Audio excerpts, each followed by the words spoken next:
Hey everybody, welcome back. I'm Jeff Dudan. We're on the Unemployable Podcast, and it is Franchise Friday. Thanks for joining us again. And today we've got Keven Elwood, who is the president of Window Hero, one of the Homefront Brands brands. Welcome, Keven. Yeah, thank you, Jeff. It's good to be here.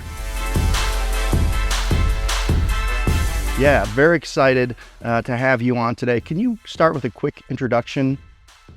Absolutely. So again, my name is Keven Elwood. I'm the brand president for Window Hero, and came from about a decade of franchising, and prior to that, 20 years in the Army. So that's where I kind of grew up and got all the values that drive me forward, Army growing.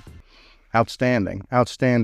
So tell us a little bit about what you do at Homefront Brands. So primarily my responsibilities are around driving the franchise and the vision for the future, and helping business owners of all ages grow their businesses into something valuable for their future. Awesome. Can you share a little bit about maybe some of the lessons learned in the military and how you've applied that to your career in leadership inside of franchise brands, and also as a franchisee, if you don't mind talking a little bit about that? Certainly. So that's where I came from. I bought a home services franchise and quickly found out that training, especially home services techs and leadership, is exactly the same way as the military does it. The folks are the same age group. They have the same value set. Okay. And that really rings true across everything, whether it's a painter or a window washer or a fence builder. Those folks have the same value set as a young American going in the military.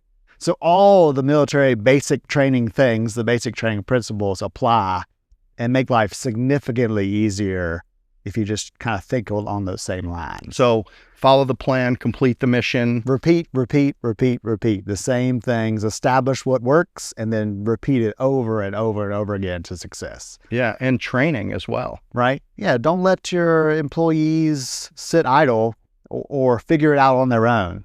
It has to be established. Here's exactly what I'd like you to do. Here's exactly how I'd like you to do it. Don't deviate from this. Do it exactly this way every single time. Got it.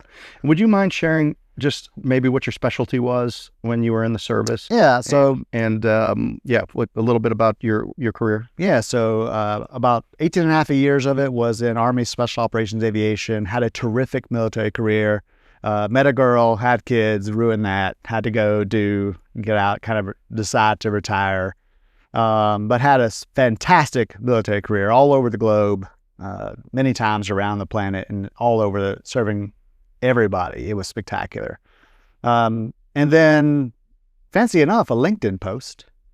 I was doing what a good soldier should do, retiring from the military, and was trying to establish my LinkedIn profile. What am I going to do in life number 2? There was a LinkedIn post, why veterans don't buy franchises. And to me, it was simple. It was super simple. We just worked our whole lives, not generally well off, military men retiring, men and women retiring. Not, they usually have a nest egg, but it's not like they're sitting on a ton of money. Right. And then our franchise organization comes in and says, give us all that money and we'll give you something and we'll figure it out one way or the other. And that was the basis of the ad. And I replied, like, that's scary for someone who in the military is very well protected, housing's protected, food's protected, family's protected, lots of values and benefits and systems and processes. And then you're retiring and going off into the unknown.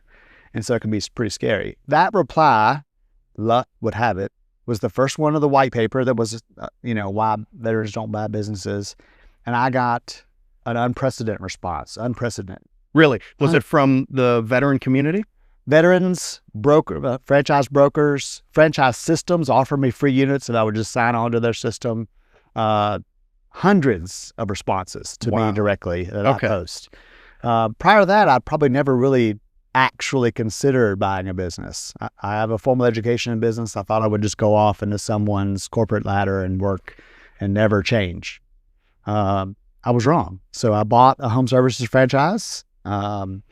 Worked in it for about 18 months and figured out that I love teaching other owners how to do franchising more than I liked running my own business. Yeah. So hired a general manager, went to work for my then franchisor, and ever since then it's been off to the races, just in the franchisor side of things, primarily around my passion, just growing other businesses, teaching people how to do it. I love that part. I know you're humble about your military service, but I would like to mention for the audience that you supported special operations and you participated in, I think, 31 active combat military missions and are decorated. So thank you for your service. Hey, you're welcome. Again, fantastic career. Yeah.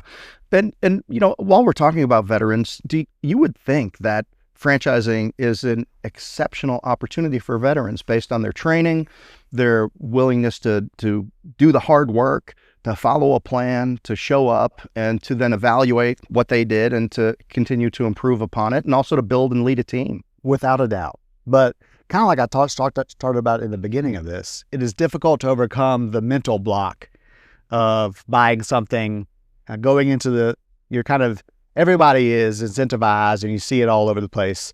I need to move up the corporate ladder. I'm going to be a director and a vice president, a president and a CEO. And that's the path that's laid before most everybody, young people, military or otherwise. That's kind of how we see ourselves. Mm-hmm. And then you watch it happen in the vendors that are supporting the military, the contractors.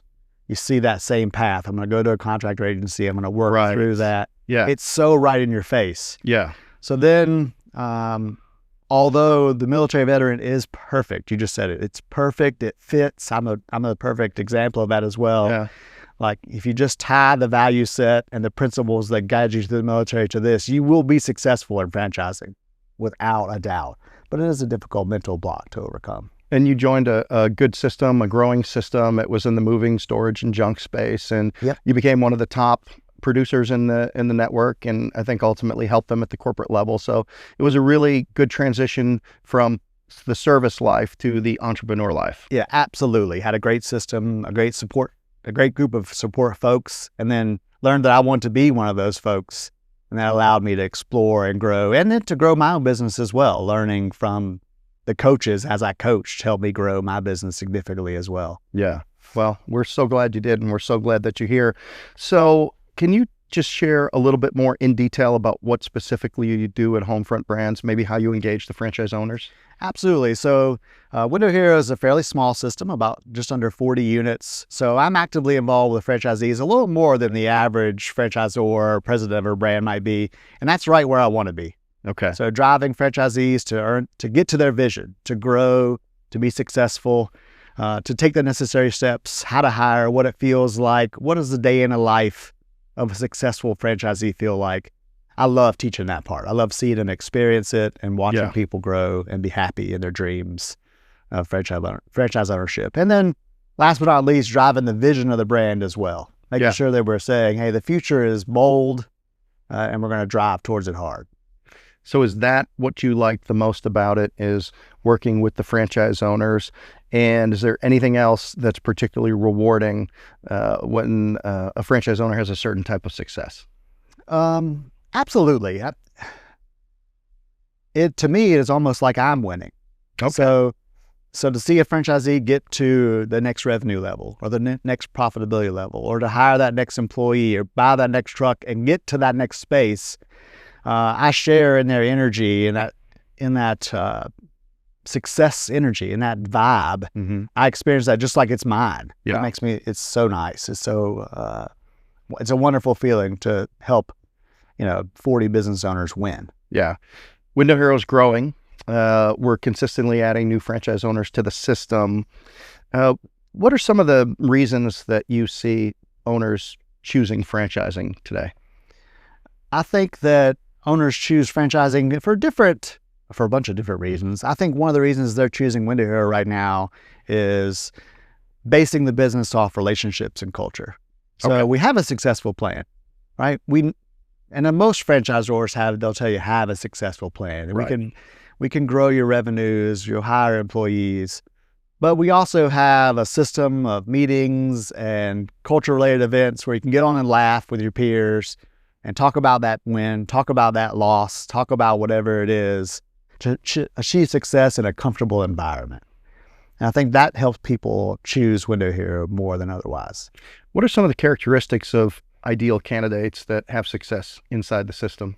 So I think anyone who has a dream of owning their own business and being free out there can certainly choose franchising.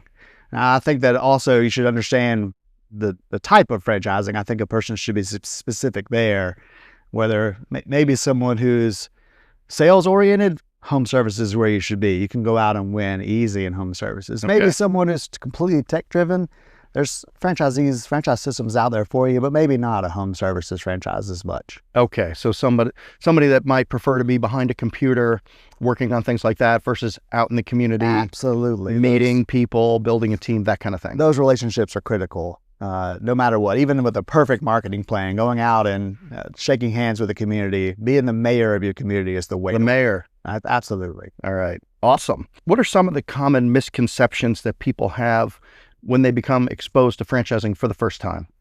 I think a pretty common misconception is that you work for the franchisor. Oh, Like that it's a corporate structure, that somehow you're handcuffed to that franchisor doing exactly, and they forget about the freedom that it promises in business ownership, and that if you don't work for us, we're giving you the system, we're giving you the cruise control to be able to take your business to the next level and grow and win. That you don't work for us. You're not an employee of the franchisor. It's your own business. so with great freedom comes great responsibility. Absolutely. Right, and maybe that's unsettling for some people. Certainly, I think that taking this step has some anxiety, both positive and negative. Sure. But that's when, like I mentioned, having a good culture, having a good environment, built on relationships where you can call me or the staff that's with you here and say, here's what I'm experiencing. We can say, this is normal. This is the way it is. And here's some things you can do to overcome that anxiety or that stress that's making you a little nervous or a little more scared in your space you're in today. Yeah. I think that's good. And, I also, I think people might have misconceptions around, what their role in the business is going to be. Everybody, when you go buy a car, you kind of put yourself in it and you see yourself driving it. And that's when you know you bought it. So people take their historic career, who they've been, and then they apply that into the franchise, and they think it's going to kind of be just putting a skin around their existing skill set. But there may be other capabilities and other roles that they actually have to do to be successful in the business. It's very hard to really fully understand that before you actually get in and start operating. I think that the definition of freedom is misconstrued. Okay. Like, you're going to be free to do the things you really like. Yes. I like training people. I like building people. I'm comfortable in a sales environment. I might not be in some others. Okay. And so I think that every new franchisee goes to that point where they might not be they have to get uncomfortable with themselves to realize where they're the most comfortable. Yeah. A tech guy may realize they're really great at sales. They've just never had an opportunity to get out there and be that person, to build in a community. So that's really a lot of the changes. A lot of the things I see around that anxiety and freedom is different than what you might think about it. The definition is different. So are these shifts in their mindset that they have to internalize? I don't think they have to. I think there are certainly people that are more than comfortable in their own skin, and they'll apply it, and they're the perfect driver for the perfect car, and they'll be great. But everyone else has awkward. Like, you're going to curb. You're going to hit your car's not right. That's right. If it's faster than you ever had before, you're going to be, nervous about it. If it's slower, it's going to be different. Yeah. And that allows you to experience something that you've never done before, again. Right. And enjoy it and do something different and build the business you need, the way to success, whatever it is, whether it's wealth or freedom or just empire building, whatever it is, it allows you to get there. Yeah. But the uncomfortable has to be there. Yeah. In your 10-year career, you've been a franchisee and you've worked for 2 other franchisors before Homefront Brands. In your opinion, what differentiates a good franchisor from truly a great one? Systems and processes. Okay. And SOPs from a military guy. Absolutely. Standard operating procedures. Who could have predicted that answer? Absolutely. Everybody says they have them, but everybody says that, but it's not true. We both know that it's not true. That's right.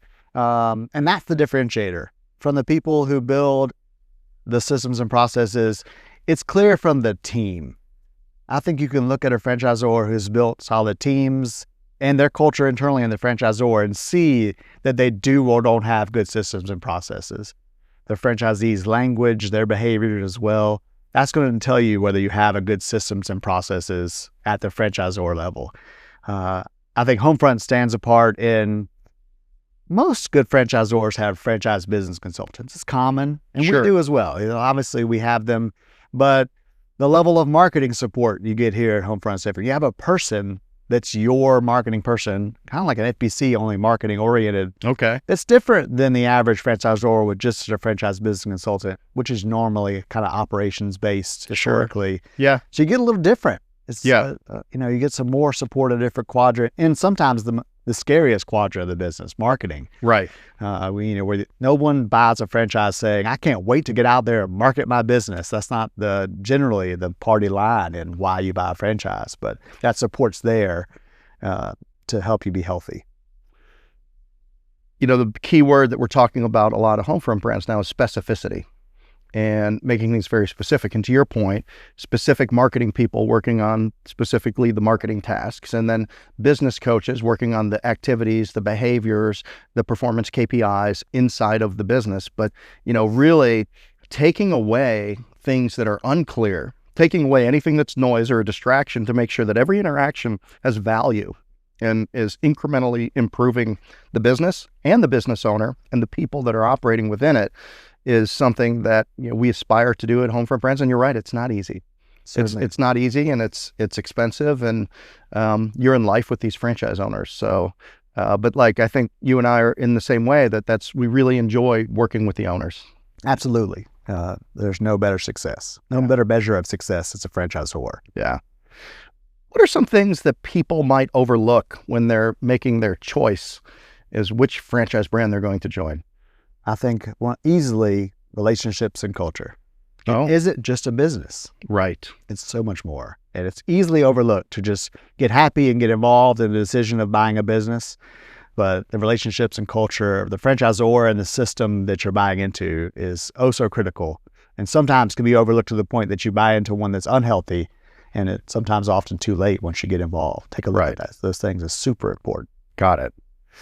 Is there any one specific mistake that you see new franchise owners make? And if so, what advice would you give them to avoid it? Easy. The most common mistake is simply not following the plan. Oh. I think anybody sitting in my chair could easily say that. And simply listen to the advice of those around you and learn from the mistakes that we've made over the course of time and follow the plan. Yeah. Yeah, if you're fighting the plan, it's kind of like you're in quicksand. The more you fight it, the more you're going to slip down into the muck, right? And really, and a lot of times, to your early point, it's about people being uncomfortable. If you're sales reluctant, you can overcome that. You might have to hire a salesperson and not be the salesperson. There's actually an answer to put the owner specifically in the business in their highest value role, but they have to be open to it, and they can't fight. They can't fight their nature, and they can't fight the plan. Yeah, sometimes it may even mean hiring your own boss. Yeah. Inside the business that you own, you may have to hire a general manager to manage the daily things. If that's not your space, you may have to, there's a bunch of ways. If hiring isn't your thing, someone has to go own that. And it may involve hiring someone to do that for you on your behalf. Well, and to your point, if the plan is good enough, like at a McDonald's, they're all run by managers. Right, absolutely. So if the plan is specific enough, people can be hired to follow it. Yes, absolutely. The owner doesn't necessarily need to be the be-all. They can hire someone and go off and let the business grow. And as long as that person's willing to follow the plan, they can be successful. Yeah. Is there anything about Homefront Brands that most people wouldn't know, but maybe they should? I think Homefront Brands is talked about, but it's hard to see as a franchise candidate. But community, it's our leading value in our values. Yes. But we really have incredible franchise owners. It's one of those very collaborative, so overlooked. Yes. Community. Yeah. If we'll ask every franchisee what their favorite value is, and few will say community. Right? It's just not the thing that resonates. But they don't realize how powerful, and it's the whole key to franchising. You're buying into a community of people that know what's happening around you, and you can be comfortable in growing and building a business. Right. Right. In your experience, how can franchising change somebody's life? And are there any particular franchisee success stories that you can share? Me. Oh? I would have never got here. Mm. It's pretty simple. I thought I'd be at a contractor working on the side of helicopters until I died. Like, that was the way you did. I know tons of men right now who are more than qualified to do what I'm doing in this chair right now, but they're standing on a platform working on an engine on the side of a helicopter at 60 years old because that was the path. But, you know, I saw an opportunity, went for it, and then it's been an amazing path. Yeah, there's a moment in every franchisee's life where they have to take that leap, and many don't, because it's scary. But as an entrepreneur myself since 1989, and we're sitting here in 2025, I would never have changed anything, any of the risks that I took to in exchange for the life that I've been able to have. Me either. Yeah. Military career or otherwise. Yeah. I'd happily do it again. Awesome. Are there any trends that you see sitting where you are in franchising in the next 3 to 5 years? I mean, everyone's talking about AI. Sure. And I think in some places it's discredited in the franchise space, but it's going to be huge. The ability for us to show a franchisee so much more information faster. So you may have a question for a franchise business coach, and it's 9:30 p.m. and you're sitting on your pillow. That coach is asleep. He's with his family. Now, if we build it right, and I think we will, you text us, and the AI looks in the SOP, looks in the standard operating manual, looks in our operations manual, and says, "Oh, this is the answer to the question," in a flash. Right. And then pings the franchise business coach to follow up to you about this question, you know, tomorrow when it happens. So I think it's going to play a huge part here in the next few years in how we grow franchises. I agree. Last question. If there's somebody out there and they're looking at franchising, or they've been looking at franchising and they're on the fence, what's the one question that they should look in the mirror and ask themselves? Can you win going back the other way? What does that mean? So you go to your job that you likely have. Most of the franchise candidates we see have jobs. That's right. They're winning. That's right. But can you really be free? Can you really get to that level of wealth or that level of freedom that you want? Can you build that resource for your family 20 years down the road as the vice president of some corporation somewhere? I mean, there are certainly people that can say yes at certain jobs, but I think most often, more times than not, the answer is no. You have to move forward to something different and try something new. This is actually the final question. You said that before. If you had one sentence to speak into a veteran's life who is getting ready to leave the service and make an impact, what would it be? It's worth it. It's worth it. Perfectly said. Keven, thank you. Thank you for your service, and thank you for your leadership here at Homefront Brands. Absolutely. Thank you. Awesome. This has been Jeff Dudan on the Unemployable Podcast. Of course, you can find more about Homefront Brands at homefrontbrands.com. And of course, as always, go to the link in the show notes, get a free copy of my book, Discernment, The Business Athlete's Regimen for a Great Life Through Better Decisions. It can help you make big decisions at these inflection points in your life. I'm Jeff Dudan. This is the Unemployable Podcast. We're here with Keven Elwood. Thanks for listening.